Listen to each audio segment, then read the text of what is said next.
Dialah surgaku. Tiga kata sederhana ini memberikan pukulan besar bagi Wang Qr.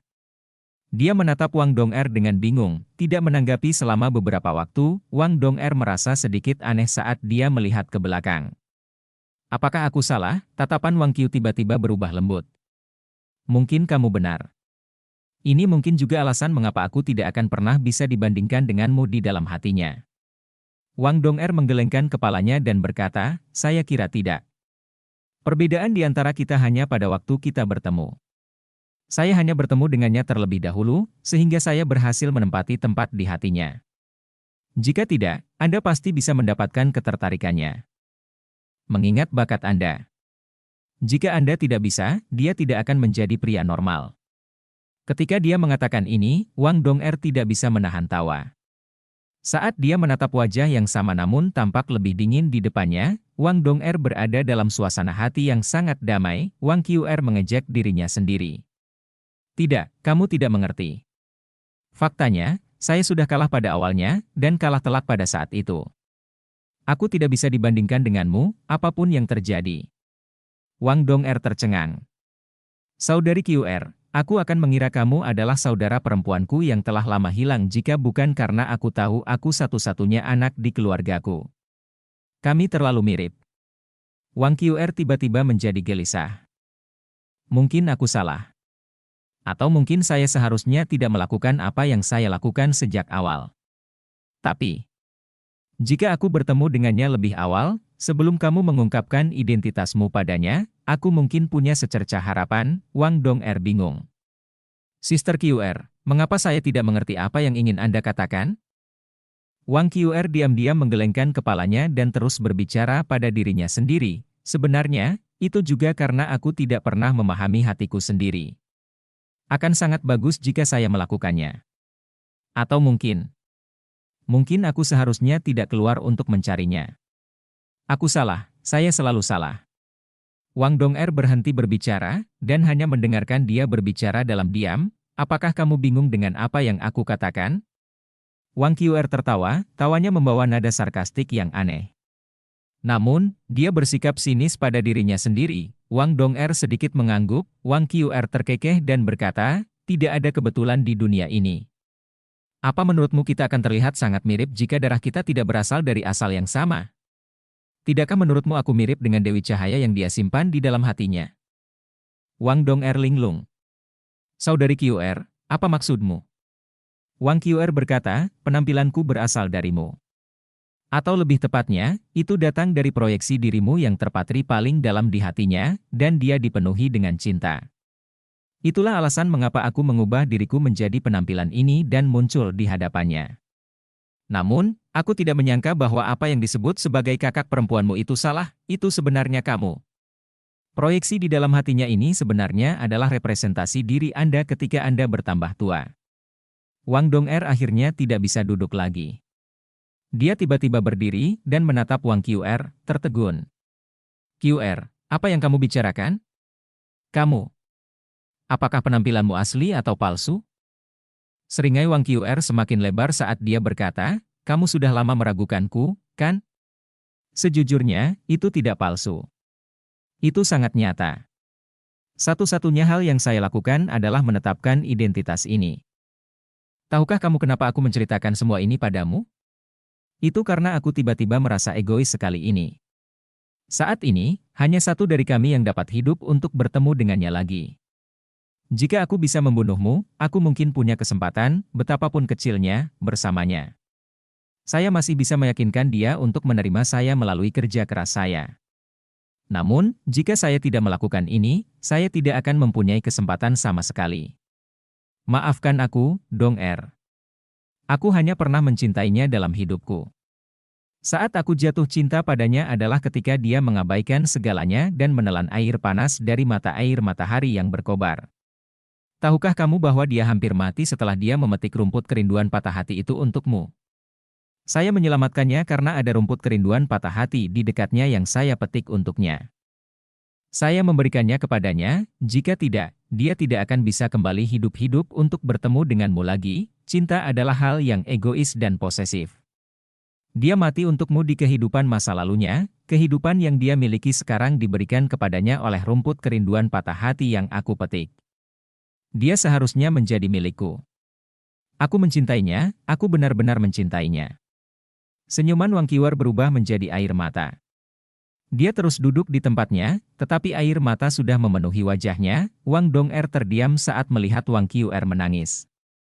Namun, tidak ada keterkejutan atau permusuhan di matanya. Dia dengan lembut menurunkan pinggangnya dan membungkuk pada Wang Qiuer. Qiuer, terima kasih. Terima kasih telah membiarkan Yu Hao bertahan. Jika bukan karena kamu, dia akan mati untukku. Aku bisa merasakan cintamu padanya, sangat tulus. Namun, saya memiliki gairah dan cinta yang sama padanya. Kamu benar. Atau lebih tepatnya, lembah pertanyaan cinta Yin Yang ini benar. Dari kami berdua, hanya satu yang bisa tetap bersamanya. Tidak peduli siapa yang menang atau kalah, saya yakin kami berdua akan tetap memperlakukannya dengan baik dan mencintainya dengan baik. Qiuer, aku hanya punya satu permintaan. Jika kamu menang, dan jika kamu bisa, tolong bertransformasi menjadi aku untuk terus mencintainya. Aku tidak ingin dia berduka atas kematianku. Bisakah kamu melakukannya? Air mata Wang Qiuer tiba-tiba berhenti mengalir, dan dia menggelengkan kepalanya dalam diam. Transformasi saya sudah final, saya hanya bisa melakukannya sekali. Terlebih lagi, kamu adalah kamu, dan aku adalah aku. Anda adalah Wang Dong'er, dan saya Wang Qiuer. Aku ingin dia mencintaiku. Wang Dong'er bertanya, kalau begitu, jika saya mati, jangan beritahu dia bagaimana saya mati. Katakan saja padanya bahwa aku menghilang. Dengan cara ini, setidaknya dia masih bisa menemukan ketenangan di hatinya. Di masa depan, kamu harus mencintainya dan perlahan-lahan mentransfer cintanya kepadaku kepada dirimu sendiri.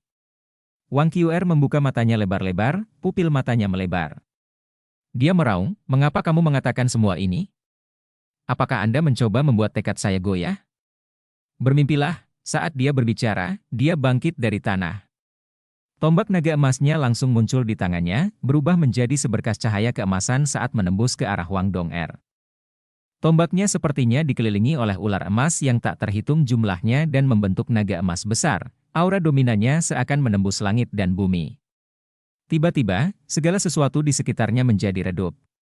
Tombak ini tampaknya mencakup semua kemarahan internal Wang Qiu dan kegigihan terhadap cintanya. Cahaya menyilaukan bersinar dari punggung Wang Dong'er. Dia mengarahkan jari kakinya sedikit ke tanah, sebelum dia melayang ke udara. Sayap Dewi Cahaya terbuka dan mendorongnya ke belakang seolah-olah dia sedang meluncur di atas air. Kuning, ungu, ungu, hitam, hitam, hitam. 6 cincin jiwa mulai bersinar. Cincin jiwa keduanya bersinar paling terang, dan garis-garis yang tak terhitung jumlahnya dari cahaya Dewi Kupu-Kupu dilepaskan dari sayap kupu-kupunya untuk menyerang naga emas yang datang ke arahnya. Ledakan dahsyat mengguncang udara. Wang Dong'er mundur saat Wang Qiuer mengarahkan tombaknya ke arahnya sambil mengejarnya. Dalam sekejap mata, Wang Dong'er telah dipaksa ke salah satu ujung puncak es. Tiba-tiba, tubuh Wang Dong'er tenggelam dan lampu di belakangnya padam. Sebaliknya, palu hitam pekat muncul di tangannya, menyapu, sial, diikuti dengan suara menusuk, tombak Wang Qiuer menampakkan bentuknya. Namun, kekuatan palunya tidak cukup untuk mengusirnya sepenuhnya. Itu hanya terlempar dari tubuh Wang Dong'er. Cahaya berdarah muncul saat tombak itu menusuk lengan kiri Wang Dong'er. Menusuknya, tiba-tiba, kemampuan tombak naga emas yang melahap nyawa dan menakutkan diaktifkan sepenuhnya. Namun, lingkaran cahaya emas bersinar dari lengan kiri Wang Dong'er. Itu adalah kekuatan tulang lengan kiri cahaya emas, yang mencegah tombak melahap energi kehidupan Wang Dong'er. Namun, lengan Wang Dong'er masih kehilangan warna dengan cepat. Mengapa?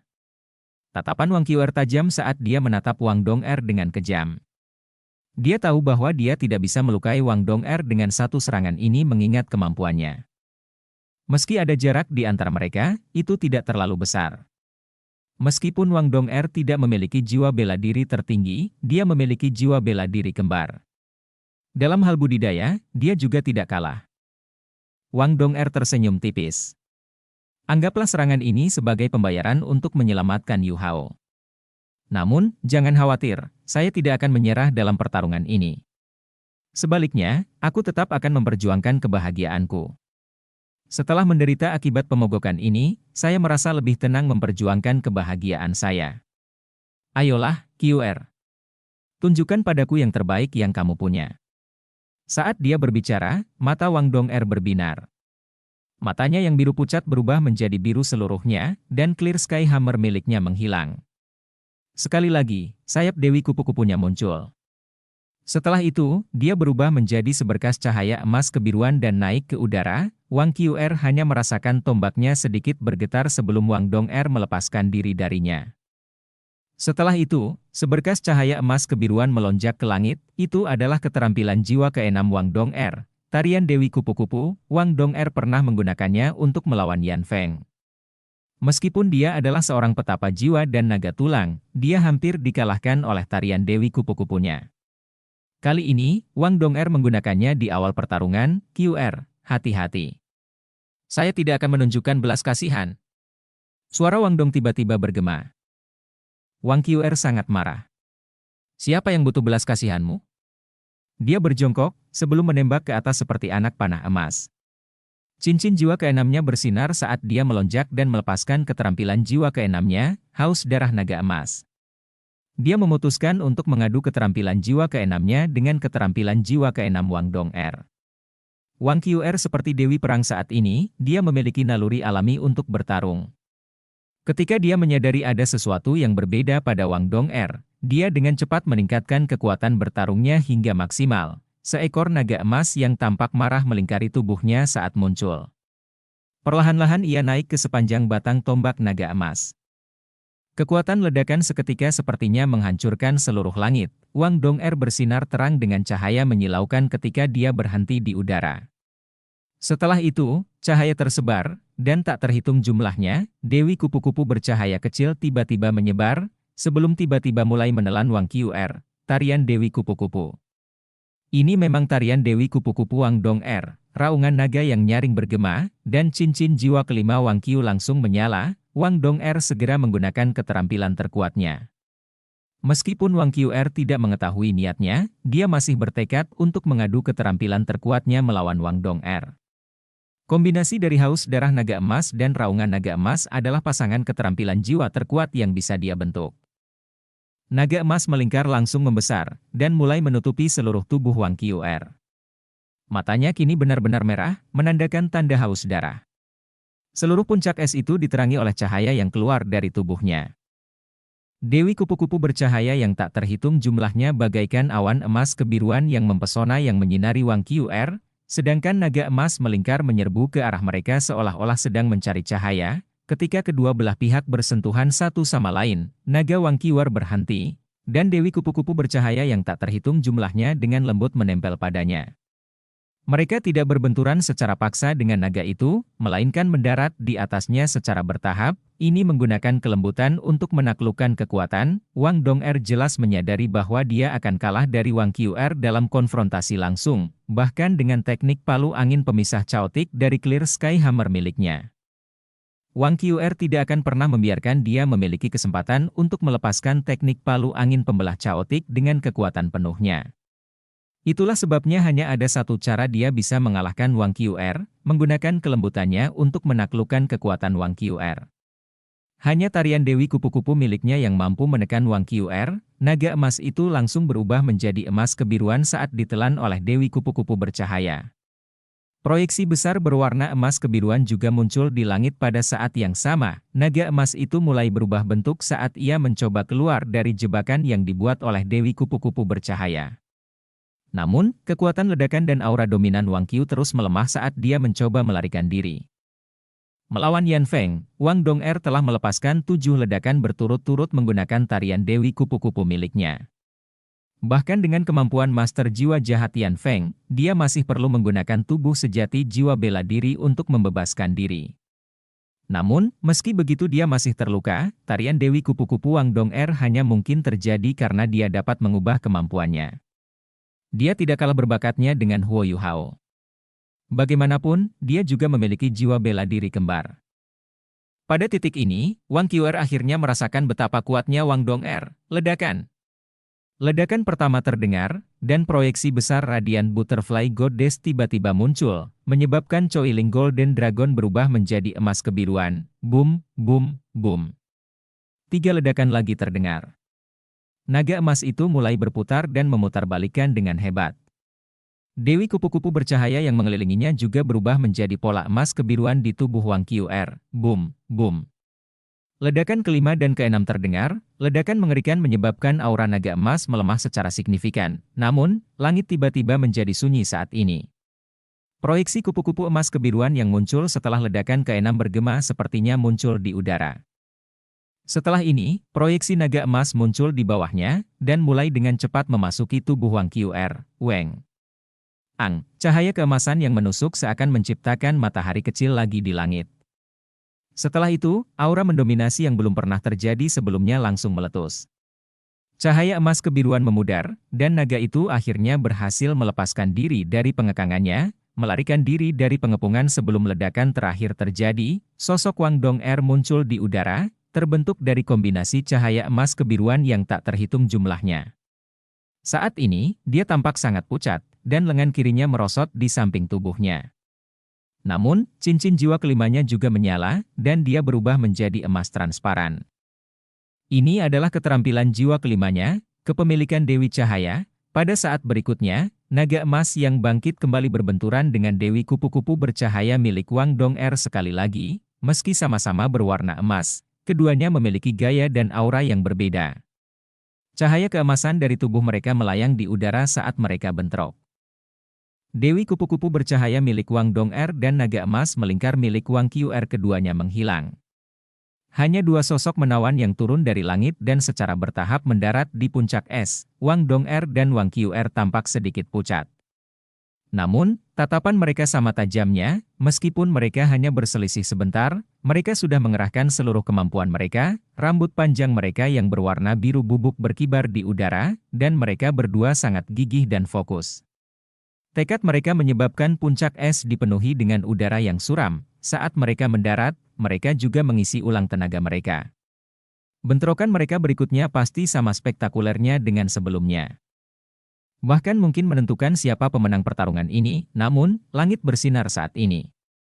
Seolah-olah matahari telah menghiasi puncak es itu dengan kehadirannya. Cahaya keemasan terang dengan cepat menarik perhatian mereka, mereka mengangkat kepala untuk melihat ke langit. Apa yang mereka lihat membuat mereka heran sekaligus cemas. Di tengah cahaya keemasan, sesosok tubuh dengan cepat menyerbu menuju sosok lain. Namun, sosok mantan itu terlempar ke belakang setiap kali dia mencoba menyerang. Darah terus mengalir dari tubuhnya. Namun, dia masih merangkak dengan gigi dan menyerang sosok ilusi itu. Yu Hao. Itu dia, keduanya berbicara pada waktu yang hampir bersamaan. Niat bertarung mereka yang kuat lenyap pada saat ini. Lampu emas kebiruan di belakang Wang Dong'er mulai menyala lagi.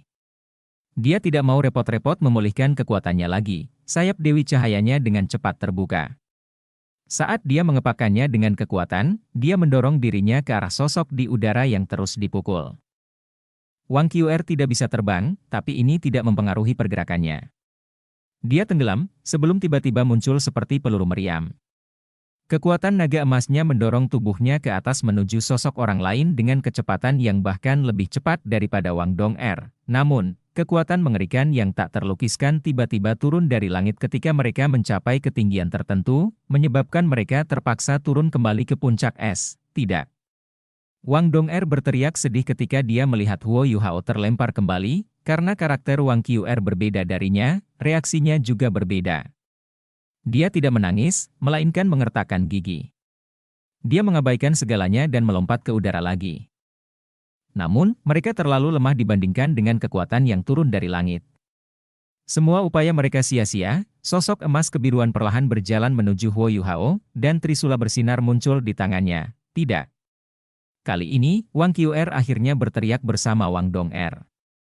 Mereka berdua memiliki tatapan putus asa di mata mereka. Pada titik ini, proyeksi cahaya berhenti, dan suara acuh tak acuh dari sebelumnya terdengar lagi. Tidak ada kesimpulan yang bisa dicapai dari duel antara kalian berdua ini. Karena itu masalahnya, kami akan menggunakan metode lain. Huo Yuhao berada di ambang kematian saat ini. Namun, dia akan bertahan selama salah satu dari kalian bersedia mengorbankan nyawanya demi nyawanya. Namun, Anda harus ingat bahwa dia mungkin akan berakhir bersama orang lain jika dia selamat dan Anda mati. Ini berarti bahwa Anda mungkin mengabulkan keinginan saingan cinta Anda jika Anda mengorbankan hidup Anda untuk menyelamatkannya. Kalian berdua punya waktu 3 detik untuk memutuskan. 3. Bukankah ini sedikit kejam bagi mereka? Bukankah ujiannya cukup? Sebuah suara membosankan bertanya, kalau sekedar menjadi menantu saya. Namun, ekspektasi pribadi saya terhadapnya tidak sesederhana itu. Selain itu, ada juga prasyarat untuk menjadi menantu tersebut. Sudahkah kamu lupa? Sebuah suara yang menenangkan menjawab, tidak mudah menjadi menantumu. Kenapa aku merasa kamu mencoba membalas dendam tadi? Apakah semua ayah seperti itu ketika melihat putrinya jatuh cinta pada orang lain? Kamu pasti bersenang-senang dengan pertarungan itu, kan? Suara yang menenangkan itu terbatuk, sebelum berkata, jangan memfitnah saya. Saya sangat tidak memihak. Tanpa badai, bagaimana mungkin ada pelangi? Aku sudah memutuskan ini ketika aku membiarkan Xiaoqi turun ke dunia ini. Di masa depan, jika dia tidak bisa membiarkan Xiaoqi. Kalau begitu, aku akan menganggap tidak ada yang terjadi sama sekali. Kamu terlalu kejam. Bagaimana mudahnya menjadi menantu saya? HMPH. Dia favoritku. Apakah kamu juga tidak berlebihan pada putrimu? Tanpa badai, tidak ada pelangi. Tanpa kemunduran, seseorang tidak akan belajar bagaimana menghargai sesuatu. Baiklah. Kamu menang, tanpa badai, tidak ada pelangi. Diam sebelum aku mengadu pada istrimu. Oh ya, apakah bos tahu kalau kamu melakukan ini pada keturunannya? Aku lupa memberitahunya. Dengan sengaja, Huo Yuhao berjuang untuk merangkak dari tanah. Dia tidak tahu berapa kali dia dipukuli hingga jatuh ke tanah pada saat ini. Dia telah babak belur segera setelah dia mulai, dan melalui seluruh proses kematian dan kembali beberapa kali pada saat ini. Dia perlahan-lahan menjadi terbiasa dengan perasaan ini, dan terus-menerus mengganggu lawannya. Sepanjang proses ini, dia merasakan segala jenis rasa sakit yang bisa dibayangkan. Dia bahkan dapat mengingat dengan jelas rasa sakit spesifik yang terkait dengan tulang tertentu ketika tulang tersebut diremukkan. Penyiksaan tidak manusiawi yang dia derita ini mirip dengan salah satu bentuk baptisan, namun, baptisan ini sepertinya membuatnya lebih kuat. Setiap kali dia merasakan sakit dan mengatupkan giginya sebelum menyerang lawannya yang menakutkan, dia merasa ketahanan mentalnya menjadi sedikit lebih kuat. Itu bukan perasaan yang baik, tapi Huo Yuhao jelas bisa merasakan peningkatannya. Alasan dia mampu bertahan lebih lama melawan lawannya bukan karena kemampuannya telah meningkat ke level di mana dia bisa menyaingi lawannya. Sebaliknya, itu karena kemampuan lawannya tampak semakin lemah seiring berjalannya waktu. Tentu saja, ini memungkinkannya bertahan lebih lama. Semakin lama dia bertahan, semakin besar pula pukulan yang dideritanya. Seiring berjalannya waktu, dia bahkan merasa lebih baik dibunuh dalam satu pukulan, setidaknya rasa sakitnya hanya bertahan sesaat. Itu, dan dia hanya harus menderita kesakitan karena kematian, daripada menderita penyiksaan tidak manusiawi yang saat ini dia alami. Perlahan-lahan, dia mulai pingsan, menjadi sangat lemah dan bingung. Satu-satunya pemikiran yang tersisa adalah dia tahu dia harus menyerang lawannya dengan seluruh kekuatannya. Dia harus menyerang, bertarung, dan berusaha sekuat tenaga. Setelah beberapa waktu, ia berada di ambang kehancuran. Dia pingsan, tapi lawannya tidak membunuhnya kali ini. Di tempat aneh ini, luka sembuh dengan kecepatan yang menakjubkan. Huo Yuhao dapat dengan jelas merasakan tulang-tulangnya yang hancur berkumpul kembali, saluran-salurannya yang rusak terhubung kembali, dan darahnya mulai beredar ke seluruh tubuhnya sekali lagi. Dia perlahan-lahan sudah terbiasa dengan rasa sakit yang mengerikan semakin lama dia bertarung. Sangat nyaman untuk hanya berbaring. Kenapa dia belum membunuhku? Ketika dia akhirnya merangkak naik dari tanah sekali lagi, segala sesuatu di sekitarnya kosong, digantikan oleh cahaya keemasan yang ada di mana-mana. Sosok emas kebiruan itu telah menghilang. Apakah saya lulus atau tidak? Huo Yuhao linglung saat dia memikirkan hal ini. Melewati pengalaman tak terlupakan itu seharusnya cukup untuk saya lewati, bukan? Jika dia harus mengulanginya lagi, dia mungkin akan kehilangan akal sehatnya. Namun, apakah pelecehan yang dialaminya benar-benar merupakan inti dari ujian tersebut? Rasanya tidak semuanya akan sesederhana itu. Pada titik ini, sekelilingnya berubah menjadi kabut tipis yang muncul dari tanah. Kabut kemudian mulai membentuk lapisan, sebelum terdistorsi. Huo Yuhao memfokuskan pandangannya. Saat ini, dia sudah pulih sepenuhnya. Meskipun dia tidak tahu apakah akan ada ujian lagi untuknya atau apakah semuanya telah berakhir, dia merasa sangat percaya diri. Bukan saja dia tidak memiliki rasa takut, dia malah bersemangat. Penyiksaan brutal yang dia alami bukannya sia-sia. Kemampuan dan ketahanan mentalnya meningkat secara signifikan. Sebuah cahaya menyala, mengubah tanah menjadi proyeksi heksagonal yang besar. Simbol esoterik yang tak terhitung jumlahnya melayang dan berubah di dalamnya. Segala sesuatu di sini tidak terkendali, tidak seperti sebelumnya. Huo Yuhao merasakan bahwa kekuatan jiwanya masih beredar dengan baik, dan kekuatan spiritualnya tidak lagi ditekan. Satu-satunya hal yang menyedihkan adalah anggota tubuh bagian bawahnya membeku sekali lagi. Netralisasi energi asal Ultimate Eye sebelumnya telah kehilangan efeknya. Terlebih lagi, dia tidak bisa terhubung dengan cincinnya untuk melepaskan alat jiwa berbentuk manusia untuk membawa tubuhnya. Akibatnya, dia hanya bisa duduk di tanah, menggunakan lengannya untuk menenangkan diri.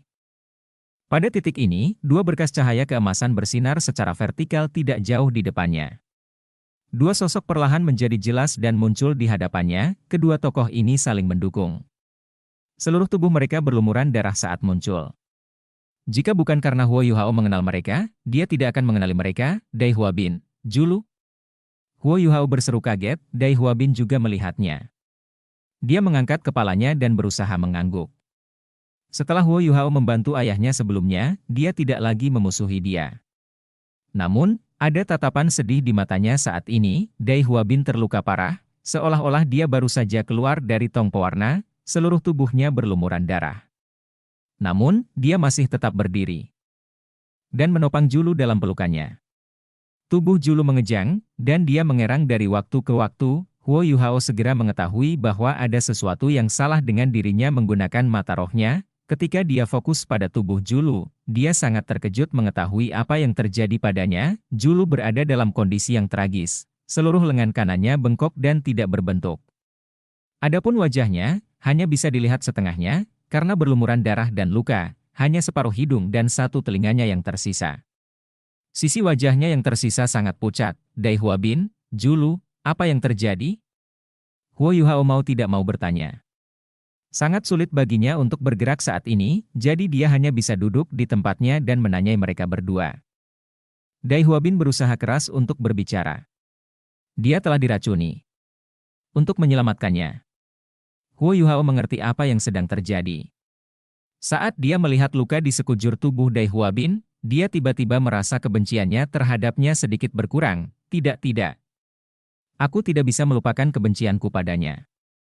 Dialah yang menyakiti ibu, yang menyebabkan dia. Namun, mengapa ibu tidak membiarkanku membalas dendam, dan malah memberitahuku bahwa itu adalah takdir? Huo Yuhao merasa sedikit tersiksa, dan menutup matanya. Bagi Dai Huabin, dia memasang ekspresi simpati di wajahnya. Dai Huabin membantu Julu jatuh ke tanah saat dia duduk di sebelahnya. Dia menundukkan kepalanya dan membiarkannya berbaring di pahanya. Saat ini, dia tidak terlihat sekuat sebelumnya. Hanya ada tatapan lembut di matanya saat dia memeriksa luka Julu. Air mata juga mulai mengalir tak terkendali dari matanya. Lulu, jangan khawatir.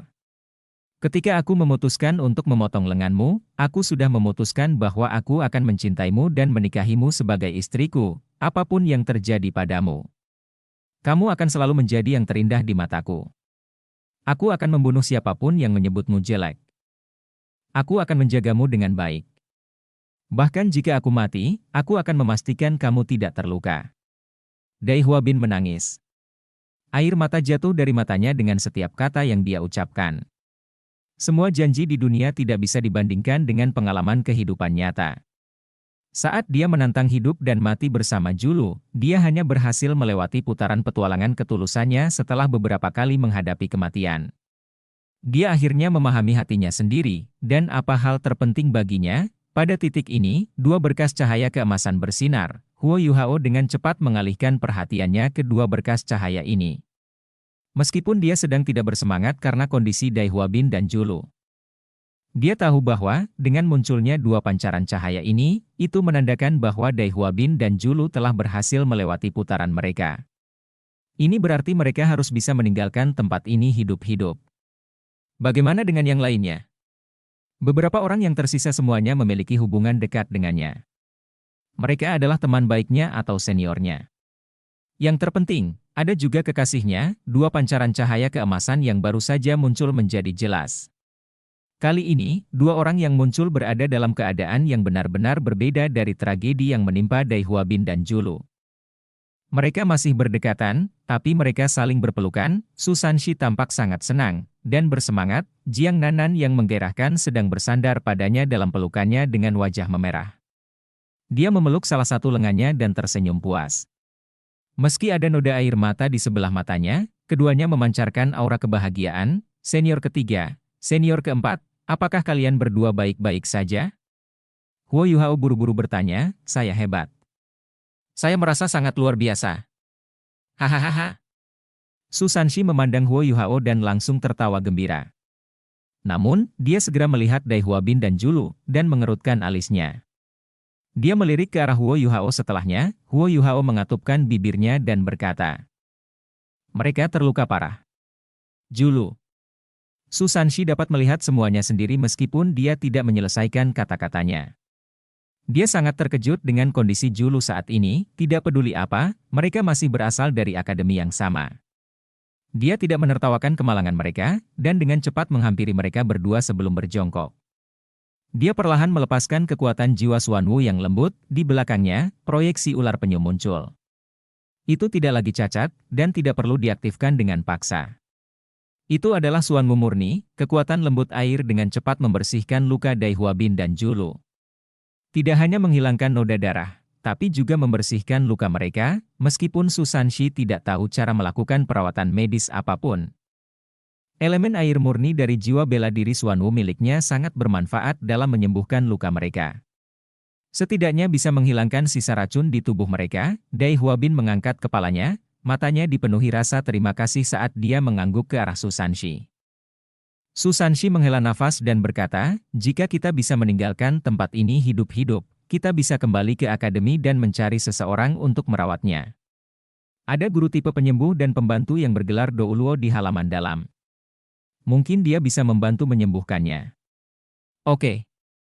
Dai Huabin tampaknya sedikit tidak tertarik, memilih hanya memeluk Julu lebih erat. Sinar cahaya keemasan lainnya bersinar. Kali ini hanya ada satu sinar, kakak perempuan tertua. Ketika mereka melihat Zhang Lexuan, Huo Yuhao, Su Sanshi, dan Jiang Nanan mau tidak mau memanggilnya. Orang lain telah kembali, yang membuktikan bahwa orang lain telah lulus ujiannya. Itu merupakan hal yang baik bagi mereka. Zhang Lexuan tersenyum dan mengangguk pada mereka. Setelah itu, dia juga melihat Dai Huabin dan Julu dan segera bergegas mendekat. Namun, dia tidak tahu bagaimana memperlakukan mereka, dan hanya bisa menghibur mereka. Huo Yuhao memperhatikan dari samping, dan terkejut saat menyadari bahwa Zhang Lexuan tampaknya telah menjadi berbeda. Dulu, dia jarang tersenyum. Namun, dia sekarang tampak tersenyum santai. Meskipun dia mengerutkan alisnya setelah melihat luka kritis Julu, kebencian yang biasanya ada telah hilang. Dia tampak lebih mudah didekati, dan matanya juga lebih cerah. Dia berbeda, sepertinya setiap orang mengalami hal berbeda dalam tes Sincerity Adventure mereka. Begitu pula dengan senior ketiga dan keempat. Namun, apa sebenarnya yang terjadi pada keduanya? Dong Er, kapan kamu akan kembali? QR juga belum datang. Bagaimana kabarnya?